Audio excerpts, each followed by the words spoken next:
Welcome to the Butterfly Effect. I'm Chris Horner. This is stage 9 of the Tour de France. 192 kilometers, about 120 miles in length, and this is the first big mountain stage of the Tour de France. 4 categorized mountains on today's stage, and the last one, categorized 1, is a 15-kilometer climb that'll crest with about 10 kilometers to go. There's still a bump of about 3.5 kilometers to finish off today's stage, but you know when your UAE team members today is going to be incredibly aggressive, and you know with the rest day following today's stage that all of the riders want to get into the breakaway on today's stage.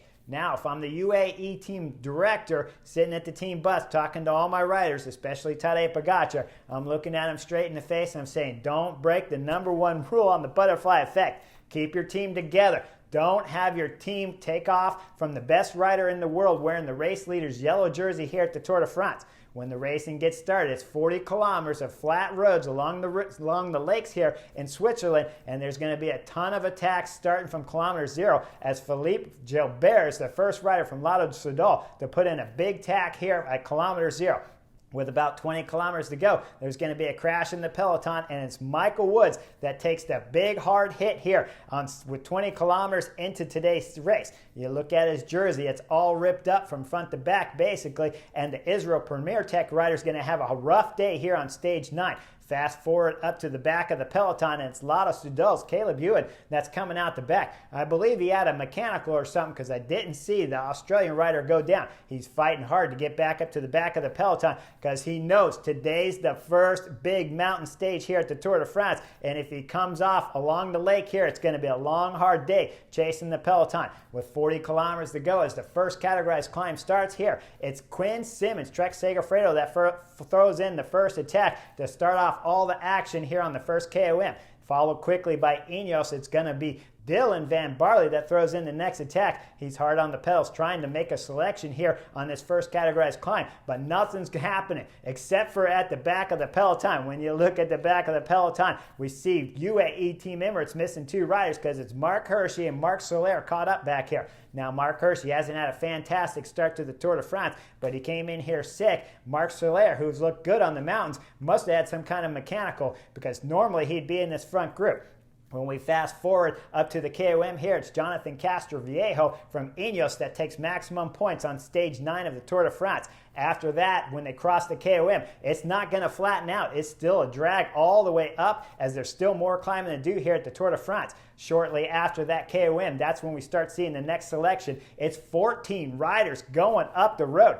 UAE team members like this selection. They start to fan out across the road. And then Edvald Boasson from Total Energy, he does it and he throws in a big acceleration. The Total Energy rider knows that if they sit up right now, that group of 14 is going all the way to the line with no riders from Total Energy. He's got his teammate on his wheel. It's Pierre Latour. So Edvald Boasson knows he can sell out 100%. Now we look back at the Peloton as it is fanning out. Like I said, it's Wout van Aert, Jumbo-Visma that throws in a big dig to go across. Just as he's starting to bridge the gap to the riders up front to make it 7 chasing riders of 14. We look at Niels Paulette, who pulled out right from the group there. He looks back, sees Wout van Aert coming. Wout van Aert gives him the nod. That's the nod to say, slide back in there and give me a little bit of a breather so I don't have to close this last bit of a gap. Niels Paulette gives him the nod back and says, no way, I'm not pulling you anywhere. Because Niels Paulette knows when we look up at that group of 14, he's got a teammate up there in the form of Conrad.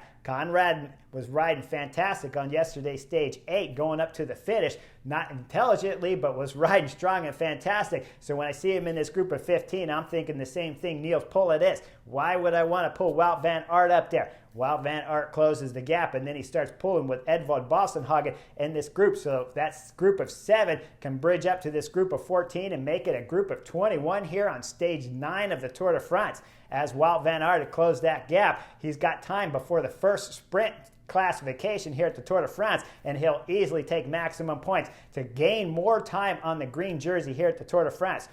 After that, when we back the film up and we look at the lead Peloton back there, it's being pulled along by UAE team members. Mark Hirschi, Marc Soler, who have been dropped on the first KOM, have found their way back on, and now they're pulling on the front with Mikkel Bjerg. I assume Marc Soler is sitting on because he's one of the pure climbers. So you got Mark Hirschi and you got Mikkel Bjerg on the front pulling 100% for Tadej Pogacar. The gap up to the group that's become 21 now with about 100 kilometers to go is just right around 3 minutes. And I got to point out, it's Rigoberto Urán from EF Education in this group who's a threat on the general classification. When I was sitting at the NBC studios, I was thinking, at this point in time, I'm UAE Team Emirates. I'm letting this group go. You can have 5 minutes on today's stage and take the race leader's yellow jersey, and I'll just hand it over to you easy peasy, nice and squeezy, and ride my team real soft and easy on this final stage 9 before tomorrow's rest day. That's what I'd be thinking as UAE Team Emirates. Instead, they got Brandon McNulty sitting up in that group of 21. Everyone will tell you a free ride, but like I said, there is no free ride behind Wout van Aert going 100%. When they come up to the second KOM here, that group of 21 is working pretty well together. Behind in the field back there being led by UAE Team Emirates with 90 kilometers to go, it's Mark Hershey, the first UAE Team Emirates that's getting dropped off the front of the peloton. As he's coming back, when we fast forward up to the front, that means it's Mikkel Bjerg who has the stick of the work here to do. He's got a ton of work to do in order to get everybody up to the third categorized climb here at the Tour de France. Remember, if you start falling apart right here on the second categorized climb at the Tour de France, Tadej Pogačar could be in trouble, and they're going full gas trying to keep this group with Rigoberto Urán in check. Now, when we look at the chemistry of this group of 21, keep in mind, Bora Hansgrohe's there, Ineos is there, Jumbo-Visma's there with Wout van Aert. If Ineos really want to, with Jonathan Castroviejo and Wout van Aert, in my book, I just put them on the front and start pulling like crazy. What you've been trying to do, the biggest MO that all the teams are trying to do that aren't holding the race leader's yellow jersey here at the Tour de France, is put Tadej Pogačar in trouble and have his team work harder. Clearly at this moment, they were pulling their team at 100% because we just got done seeing Mark Hershey fall off the back. So if I was Wout van Aert, I'd go to the front and start pulling as hard as I can for EF Education's Rigoberto Urán. If you start doing that, along with the Ineos rider Jonathan Castroviejo, you can start putting Tadej Pogačar in trouble because he's got his team back there riding 100%. Wout van Aert is taking some pulls, and Bora Hansgrohe with Niels Palet and Conrad are doing a good job up there riding on and off, but nobody's really selling out 100%. They'll go up this second categorized climb here at the Tour de France, and when they come up to the KOM, it's Pierre Latour that comes through first. Clearly behind Gasquet, he wants maximum points as we see a bike throw to the line to decide second and third here at the KOM. Once they go down the backside, they have about a 3-minute gap on the lead peloton by UAE Team Emirates, who now with Mikkel Bjerg is doing a solid, massive amount of work back there on the front of the peloton. Once we start the third categorized climb, that's when we're going to see Mikkel Bjerg fall off the front of the peloton, and it's time for Soler to go to work. The group of 21 that started this climb starting to fall a little bit apart as Bob Jungels throwing in attack with about 65 kilometers to go here on the third categorized climb of the Tour de France. He knows when he started to see that time gap drop down to about 2 minutes because Marc Soler was throwing in a massive dig back there trying to bring all these guys back. I can only assume that they want the stage win with Tadej Pogačar at this point and want to keep the race leader's jersey. Why not? It's what Tadej Pogačar must be thinking. In my mind, I'm thinking, why would you? As they near this third KOM, it's Gasquet back there, the Cofidis rider who attacked and bridged up to Bob Jungels with about 1 kilometer to go. They'll go over the KOM, and Gasquet will get maximum first place points here at the Tour de France. When they drop down the descent, Bob Jungels having none of it. He's going full gas because he knows that time gap from Soler is pulling 100% and doing everything they can to win the stage for UAE Team Emirates. Bob Jungels taking every risk down the descent, but looks fantastic as he's going inside to outside perfectly and gaining time on everyone. He's putting time on the professional peloton back there, GC favorites, and he's putting a minute into the group behind from the original break as they're not well organized. When he reaches the valley with about 35 kilometers, he's got a 1.5-minute gap on his chasers behind. And those guys now are in trouble of getting caught by one Marc Soler that's pulling on the front from UAE Team Emirates. When I'm sitting here watching this, I can't figure out what's going on. They got about a dozen riders chasing one rider in front, and they only have one rider, UAE Team Emirates, Marc Soler, that I can see pulling 100% on the back of the peloton. Sure, he must be getting help at some point in time, but from what I can tell, Marc Soler is doing an exceptional job on the front of GC favorites back there for Tadej Pogačar. Now when they start the last climb here with 25 kilometers to go, Bob Jungels has a huge gap. We're talking just about 2 minutes on the dozen riders chasing him and extending it out to about 2.5 to Mark Soler back there. Bob Jungels throwing in 100%, and he'll get about halfway up this climb, keeping that 2-minute gap until it's Thibaut Pinot that throws in a massive attack. He's trying to bridge the gap up to Bob Jungels. At this point in time, I'm remembering the stage of the Tour of Swiss where it was Thibaut Pinot that got dropped and then bridged across up to Ion Izagirre and then dropped him and went solo to win that stage of Tour of Swiss.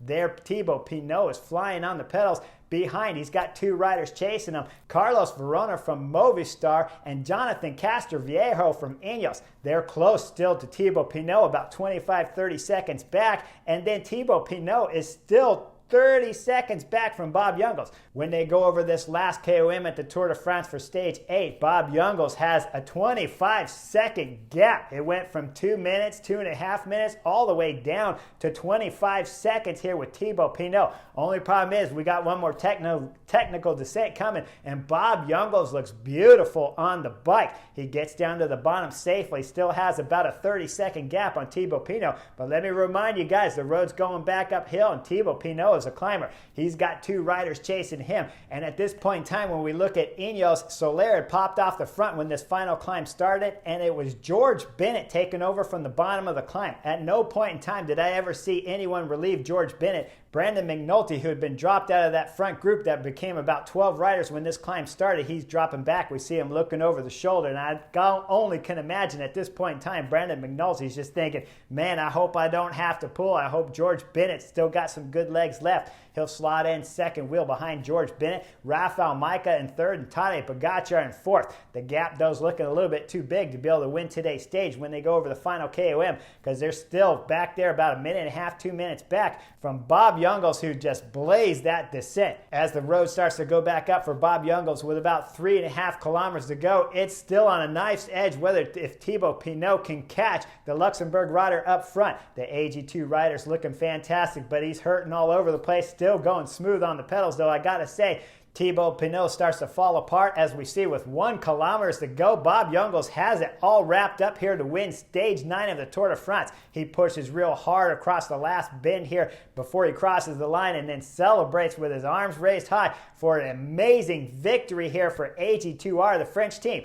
Let me remind you guys, it was Bob Jungels that won Liège-Bastogne-Liège, then signed with the French team, and since then has had health issues throughout the last 2 or 3 seasons with AG2R. Wasn't even supposed to be here at the Tour de France. It was a last addition to the AGR team as he almost went off for COVID protocol reason within the last week, if I recall right, before the Tour de France started. Now he's a Tour de France stage winner here on stage 9, and as you can tell, incredibly happy about it. When we look back to around the podium, it was Carlos Verona and Jonathan Castroviejo who passed Thibaut Pinot, the FDJ rider.